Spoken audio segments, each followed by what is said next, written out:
আমার মানে চোখের পানি চলে আসছে। যে দেখেন পান্তা ভাত আর হচ্ছে যে শাক ভাজি,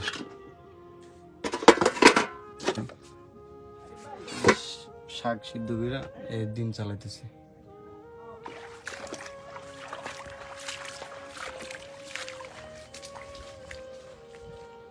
এগুলো সব কিন্তু পানিতে ডুবা ছিল দেখেন।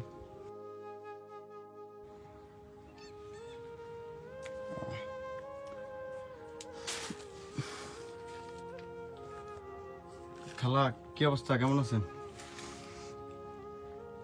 এটা তো আপনার ঘর? হ্যাঁ জি। এই ঘরে কে কে থাকেন? আমরা নাই হুদ্দুগা জিওগা। ও খালু কই, খালু আছে? জি না। ও পানি কতটুকু উঠছিল এখানে? একটু দূরে ছিল। পানি উঠছে মতো ঘরে ছিলেন না? জি না। দেখেন ঘরের অবস্থা। রান্না বান্না করেন কই? চুলাই দুগা বানিয়েছি, দুগা সবজি চালিয়ে ভর্তি করে বানিয়েছি।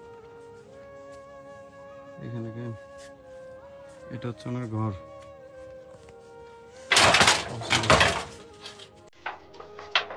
আপনি আপনার আগে বাড়ি ছিল কই? আমরা বাড়ি আসলে কাদের কলিদারের হয়েছে। কান্না করার কিছু নাই, আপনি কান্না করার কিছু নাই, সমস্যা নাই। সরকার উদ্যোগ নিছে, দেশবাসী অনেকেই উদ্যোগ নিছে। ইনশাল্লাহ আপনি হয়তো ঘর পাইতে পারেন অথবা আরো ভালো কিছু পাইতে পারেন, সমস্যা নেই।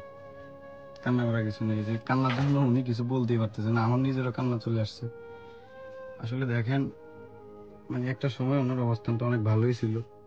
আজকে হয়তো ভাগ্যের পরিহাসে উনি এই ঘরে থাকেন।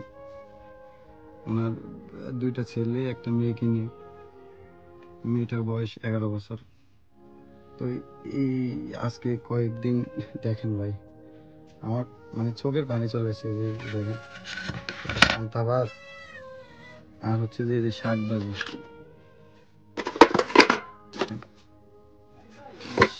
শাক সিদ্ধ করে এই দিন চালাইতেছে।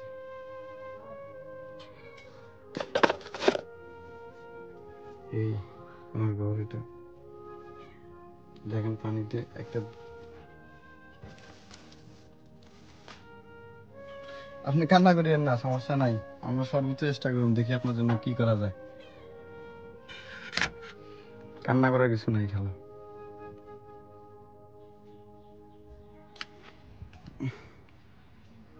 এই জন্য রান্নাঘর